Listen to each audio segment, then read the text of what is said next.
Hey guys, it's your girl T, and it's time for another recap of our favorite show, Love and Hip Hop New York, aka as the Ratchet World Turned.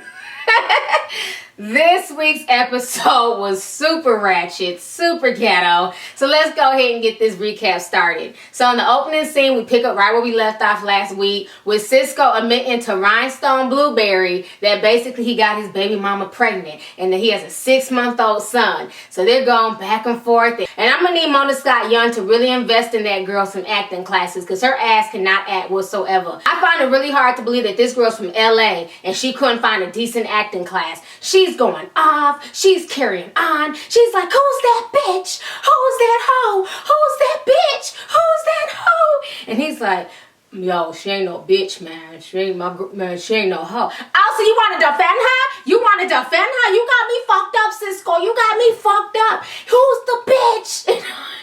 And I'm sitting here just laughing like this can't be real life. And so finally Cisco's like, it's my baby mother. It's my daughter's mom. That's who I got pregnant. That's who the mother of my 6-month-old son is by.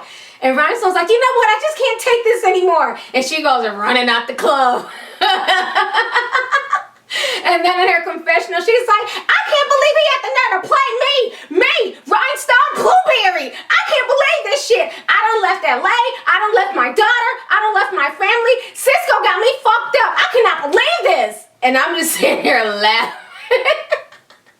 I'm sitting here dying because she's so dramatic. The scene is so scripted. All this yelling is going on, but yet and still, nobody in the club is paying them any attention. I swear to God, the background actors on Love and Hip Hop New York, these fools be like this in every scene. How you doing? You know it's the truth. So anyway, she gets upset. She storms out the club. Cisco's left there looking dumbfounded. We're going to go on ahead and move on to the next scene. So in the next scene, we have our favorite couple, honey, Peter Bums and Amina Caterpillar. So Peter Bums is trying to come up with a real clever lie because he wants to take Tarra to Trinidad and he can't, have Amina finding out. And Amina is telling him like, Peter, I don't know why you want to leave because, the baby's going to be here soon. I'm stressed that I could go into labor at any time. Peter then tells her, you know what, I've been down this road 8 different times, so it don't matter. You know what I'm saying? I done seen it happen 8 different times, so I don't think nothing's going to happen. And I'm sitting like this is a grown man almost in his 50s bragging about the fact that he has 8 children by at least 6 different women and that he's been down this road 8 different times. He needs to be embarrassed that he's been down this road so many fucking times that he can tell when the woman's about to go into labor or not go into labor. So anyways, he decides to come up with this clever lie. And this damn lie that Peter done came up with sounds like a damn lie. Amina has to be a dumbass to believe this lie. So Peter tells Amina that basically there's this sports energy drink in Trinidad that's interested in using Peter as the face of the energy drink. First of all, Peter Guns is like 50 years old. Who the hell's gonna use this old ass man as the face of an energy drink? I can say they was using his son Corey Guns as the face of this energy drink. But Peter Guns, really? I'm gonna need Amina to wake the hell up. So anyways, he runs this stupid ass game on Amina. Amina basically feels like she has no choice but to let Peter go and just hope that Peter comes back in time before she has this baby. This whole scene was a hot damn mess. Moving on to the next scene. The next scene we have Erica Mena. Erica Mena decides to meet up with her mom. And this is the first time we're seeing her mom. So anyways, her mom is there and she's basically telling her mom that she wants her personal life to be okay. She's tired of going back and forth with Sin. She hoped that she could have worked it out with Sin, but it seems like Sin, just wants to go do her own thing. And she's just tired of feeling like she's getting played. And this is the first time that Erica has ever mentioned her son King. She talks about her son King and how she wants to just be happy with him and find a stable relationship. And then she also talks about the fact that she's a rock star. And I'm like, I don't know what the hell Erica was snorting for the day, but who the hell coined Erica a rock star? Like, there's nothing rock starish about Erica or her lifestyle. It's pretty sweet to see Erica and her mom and how close they were. They were hugging and kissing each other. And her mom just basically trying to let her know that it'll be okay and to not beat herself up over every little thing. Moving on to the next scene. So in the next scene, we have our favorite Mob Wives reject, Chrissy. I don't give a damn what nobody says. Chrissy's ass needs to be hanging out with Drita, Renee, and Karen. So anyways, Chrissy feels like, her boyfriend Chink has been kind of acting kind of distant towards her. He ain't really been coming around like usual. Chink tells Chrissy that he's been in the studio, but she's not really believing Chink like that. So she wants to meet up with Rich Pennies and find out what Rich has to say about the situation. So she ends up meeting with Rich, and Rich is basically saying that, you know, he's never really known Chink to like really be a player. Chrissy's the only girl that he's ever really seen Chink with outside of his wife. You know, like, this whole situation is just a mess. First of all, how you gonna ask Rich Pennies for advice, you know what I'm saying, on relationships when he can't even keep his damn schlong to himself? He be passing out his schlong like it's a blunt. How many people has Rich fucked over the years since he's been on this show? He's the last person I would ever ask for marital advice. You might as well go ask Peter Guns for marital advice if you're gonna ask Rich Dollars for marital advice. Moving on to the next scene. So in the next scene we have Yandy, and Yandy's going to the basketball court to surprise Mendices. So Mendices is playing ball with his boys, and he sees Yandy, so he ends up stopping, and he's like, I'm gonna go grab some water, I'm gonna come and chill with you in just a second. So he comes and sits down, and Yandy's like, I have a surprise for you. So she ends up giving him this little box. He's like, oh, you know, what is it? What is it, a watch? And Yandy's like, no, just go on ahead and open it. So he ends up opening it, and it's a little pissy ass pregnancy stick. And when he opened it, he looked like Kanye West. His teeth, his smile, everything. He reminded me of Kanye. He was looking at this damn pissy ass pregnancy stick like, damn, I was expecting a Rolex watch. You know, I just find the whole situation funny. Why is this the only show on national television where girls will keep a pregnancy test, wrap this shit up, and then give it to their dude as a present? No other show has this foolishness. Jocelyn did the same thing with Stevie J. Now Yandy's doing the same thing to Mendices. How about just calling that person and saying that, look, we're pregnant?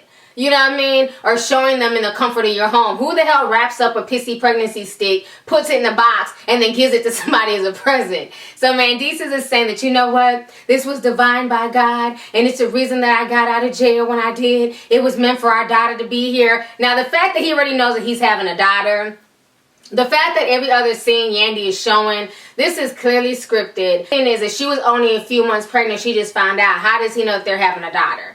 You know, so the whole situation to me is just a mess. Folks really thought this shit was cute on Twitter, and I'm like, really? Like, why would you put yourself in a position to get pregnant by a man who's looking at going to prison for the next 20 years? He might get 5 years, who knows, but that's still 5 years away from both of your children. As much as you struggle with him not being able to see your son for a whole year, why would you get yourself pregnant again? You know, I don't understand this. I don't understand their point. You know, to each his own, but I'm not feeling that whole dynamic. And let's not forget that, you know, a lot of people just think that Mendices only has Mendices and Yandy's son. He also has another child that's a year older than Amir. So Yandy was the other woman. She was creeping with Mendices when she got pregnant. So Mendices' other son is in between little Mendices and Amir. And that child is a year older than Amir. So Mendices' other son is 3, Amir is 2, and now he has another child on the way. So that's going to be 4 kids affected if he ends up going to prison for the next, you know, 5 to 20 years. So I don't know what Yandy's thinking, but I wish them the best. Moving on to the next scene. So in the next scene, we have Rhinestone Blueberry's mama. Once again, she's in New York. And I'm like, how's this broad constantly in New York? Who the hell is watching my Alicia in LA? Her mama done spent more time in New York than she has in LA. Her mama's in every other scene. Did you not go home last week? Did you fly home and fly right back? Like, I don't understand her mom is always in New York. So anyways, Rhinestone decides to set her mom down and basically tell her mom that everything her mom told her was the truth, that Cisco was playing her, and that Cisco, you know, got his baby's mother pregnant. And her mom is basically sitting there like, I told you so. I told you, Rhinestone. You didn't want to listen to me, but now you have egg on your face, Rhinestone. And Rhinestone's sitting there mad. She's like, you know what, Mom? Don't rub it in. I feel worse enough. So her mom's like, well, now you're going to come to LA. And Rhinestone looked at her mama like, hold up, Miss Lady. No, I'm not ready to go to LA yet. Just because he played me don't mean I'm ready to go. And her mom's like, why? You know, she's like, well, because I have a lot of opportunities here. My modeling's here. Now, you live in LA, which is like one of the biggest markets for modeling and everything else. It's not like she's coming from itty bitty Idaho. Like, you're in LA. You can do modeling in LA. You don't have to be in New York to model. You know, she's just full of shit. She just does not want to take responsibility for her daughter. She wants to run behind Cisco and his bullshit. I don't know what she's planning on doing, but she's obviously not planning on going back to LA anytime soon. Moving on to the next scene. On the next scene, we have Sin, and Sin is meeting up with the consultant who basically helped her and Erica put together their clothing line. And the consultant has nothing but bad things to say about Erica, and she basically tells Sin Sin, do not ever call me on the phone with Erica on the phone. I have nothing to do with Erica. Erica shitted me out of my money. She didn't pay me. She was like, she was only willing to pay me $1,500 a month. And Sin was like, what? You at least got 15? She's like, I haven't got nothing from this clothing line. She was like, me and Erica started this together. She ain't give me no dime. I need to know the books. I need to know how much money has Erica been making from this clothing line. So then the lady tells Sin that Erica is making between $10,000 to $30,000 a month on this clothing line. Now, first of all, I think this lady is full of shit. I don't know anybody on the internet talking about Erica's clothing line. I don't know nobody buying this clothing line. I'm not saying that people aren't buying it, but it's not like it's like this hot clothing line that I'm hearing about all over social media. So how she's making $10,000 to $30,000 a month, I think that's a bit of a stretch. I could see her making between $2,000 and $5,000 a month, but 10 to 30, like, come on, this is not Sean John. This is not Rockaway. This is not House of Darion. This is Erica Mena's clothing line with Sin. You know, so I'm not buying that. But my thing is, if Sin is really a business partner, Sin obviously has no business smarts, because how do you go into business with somebody, but you have to go ask somebody else to go look at the books? How do you go to business with somebody, but you're not getting paid a dime and you guys have been in business together for 6 months? So Erica has basically played the hell out of Sin and played the hell out of this lady as well. So now Sin is livid and she wants to have a meeting with Erica. Moving on to the next scene. The next scene, Lisa Strawberry, who is Rhinestone Blueberry's mother, decides to meet with Cisco. She had told Rhinestone to hook up the meeting, and so Cisco ends up coming to the apartment. Can somebody explain to me why the hell Lisa's wearing this short-ass, sexy-ass dress in front of Cisco? I'm like, why are you dressed like a thot? I thought that was your daughter's man. You feel me? So anyways, they go to sit down, and Lisa ain't having it. Lisa's like, you know what? I'm tired of you. You done drug my child from LA to New York. You know what I'm saying? And now we've come to find out that you're playing her. You're not being faithful to her. This ain't cool. And Cisco's like, I done drug her. She literally showed up on my doorstep. I never asked Diamond to move out here. She chose to leave everything behind to move out here. And so now her mom's kind of shocked. Like, well, that's not what Diamond told me. She told me that you asked her to come. And Cisco's like, no, I didn't ask her to come. I was cool being bi-coastal. And her mom's like, well, you know what? That's neither here nor there. You know what I'm saying? You played my daughter. You got somebody else pregnant. You got my daughter out here looking crazy. And Cisco's like, well, you know what I'm saying? Yes, I was wrong for lying to your daughter. You know, I've been through a lot. I've been hurt by my mom. I've been abandoned by, you know, she was the only woman in my life and she abandoned me. So, you know, it's not an excuse, but I kind of, you know, treated Rhinestone wrong in that aspect. But Rhinestone is not innocent either, Lisa. She never even told me about her daughter. And then Lisa got quiet because she knew that that shit was true. And he's like, so how am I supposed to feel about that? We've been together off and on for 2 years, and she never once mentioned that she had a 6-year-old daughter, and she knew that I had a 6-year-old daughter. Why wouldn't she say anything? So Lisa's like, well, I don't know, but I just feel like you need to go on about your business. You need to leave my daughter alone. I'm tired of her having her heart broken, and I'm just over this relationship. You guys need to dead this relationship. You go on about your way, and she will go on by her way. So Cisco's like, well, you know what? If that's what you want it to be, it is what it is. So he gets up and he leaves. Moving on to the next scene. So in the next scene, we have Chrissy, aka the Mob Wives Reject. Chrissy decides to basically bogart Chink's recording session. So Chink is basically helping to produce Jay De Niro's album, and we all remember Jay De Niro from last season when she was working when she was working in the studio with Rich Dollars. And I guess Rich Dollars hooked up Jay De Niro and Chink together. So they're working and everything, and Chrissy comes in there and she's like, you know what?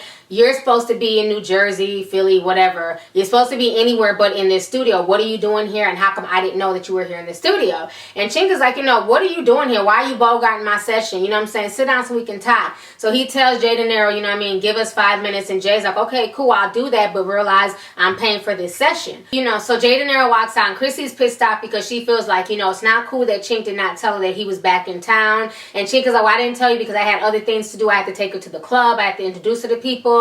And Chrissy's like, you know, why do you have to take her to the club? Why do you have to introduce her to people? You know, that's not your place. She's supposed to just be in here making music with her. Why are you taking her all around town? And Chink is like, you know, well, this is my business, and I have to, you know, show her around. I have to, you know, let her know certain people. Like, why are you so pressed? Why are you getting so involved in this? Then all of a sudden, Jay De Niro's ass walks back in the studio and is like, you know what, Chink, you know, this ain't cool. You know, this is interrupting my studio time. I'm trying to get this done. And Chrissy's like, hold up, you gonna let this bitch just talk to me any type of way? You gonna let this bitch try and kick me out? And Chink is like, nah, you know, y'all need to calm this down. Chink tells Jay De Niro, you know what, I got you on the studio time, don't worry about that, just hold up, let me talk to her. So now Chrissy has an attitude and she's acting like she wants to flex on Jay De Niro, and Jay has an attitude because she feels like, you know what, I'm in the middle of working, I paid for this session, and here comes this big bitch, you know, bombarding my session and being disrespectful. So now Chink is upset, they all start arguing. Chrissy ends up leaving the studio. Jay De Niro ends up leaving the studio, and Chink is basically left there looking stupid as hell. Moving on to the next scene. So the next scene we have Peter, and Peter is in Barbados with Tarra and the boys,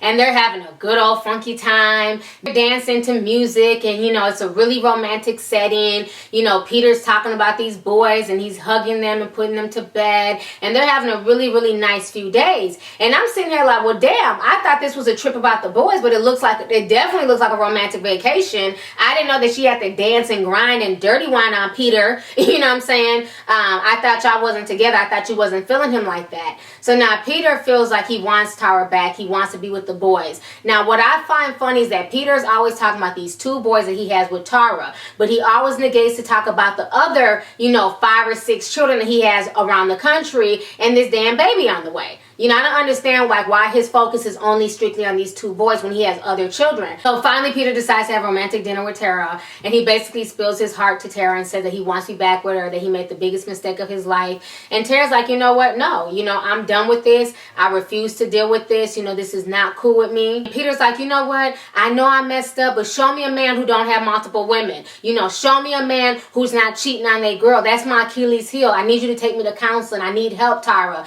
And when he was saying that, we were all stirring and sipping our tea, because I don't know many men who don't have multiple women either, Peter. You just put a lot of men on blast, okay? Because after he said that shit, he was trending worldwide, and motherfuckers was like, Peter needs to shut the fuck up. Peter needs to stop talking so much. Peter needs to stop putting men on blast. So those comments on Twitter had me cracking up. You know, he says that cheating is his Achilles heel, and you know, he can't help but to cheat and have multiple women. Peter is full of shit. He's caught, you know, having self-control, and he obviously has no self-control, and he wants Tarra to basically keep coming back to him after he's dogged her out. And Tara's basically like, no, I'm done. You know what I'm saying? Peter was like, you know, what can I do? Now Tara's like, you know, just really upset, and she's like, no, I'm done. And she's like, you did not stop. You did not stop. You did not stop. You did not stop. You didn't stop. You did not stop. You didn't stop. You did not stop. And she just keeps saying you did not stop over and over and over again. And I'm sitting here like, Lord, the best actress in the reality TV show series goes to Tarra, because her ass went hard. She was like, you had no business marrying her before you married me. This scene had me cracking up because Tarra was so upset. I felt bad for her, but Tarra was pissed. You could see the veins in her forehead and her neck. She was like, you didn't marry me. You married her before you married me. And I was just laughing like, poor Tarra. You know, she done put up with so much shit over the past 13 years. It's not worth it. You know, Peter is not the type of person that she needs to waste any more time with. Tarra has been with this man 13 years with no ring on her finger, 2 kids later. This man is continuously cheating on her. And like I said on Twitter, sad that abusers consistently think that they're entitled to your time. You know what I'm saying? And that's where Tarra needs to cut him off. He's not entitled to any more of her time. He's not entitled to waste her life. She needs to move on and find a man who's going to love her for her, because there are faithful men out here. They're very hard to find, I'll be honest, but there are some men out here who say that they're faithful and that they don't cheat on their women. You know, all you can do is take the word for it, you know what I mean? But I think Tarra deserves a good man. I just feel like, you know, she does not need to be with the Peter. Peter's never going to change. And I just find this whole situation, you know, disgusting, and everything that he's putting her and Amina through disgusting. But at the end of the day, I cannot even blame Peter. I have to blame both of these women, because they give Peter, you know what I'm saying, the leeway to do this. And even while he was there, he heard from Amina. And Amina sounds all sad and sick. She's in the hospital. You know, she could go into labor at any time. And what I find really, really sad about that whole situation is, I remember last week Amina asked, you know, Tarra, why won't you just take him back? Why don't you just take him back then? And my thing is, it's not about Tarra taking Peter back. Why is your self-esteem so low that you can't let Peter go? That's the bigger question that Amina needs to ask herself. It's not about Tarra. It's about herself and what she's willing to put up with. So this whole situation was just a mess. This dinner was just sad. You know, I feel really, really bad for the kids that are involved in this. And then you have a new child that, you know, eventually she's going to go back and watch this show and just see how her dad just basically shitted on her mother and how her mother was a homewrecker. You know, so I feel bad for this child even being born in this whole situation.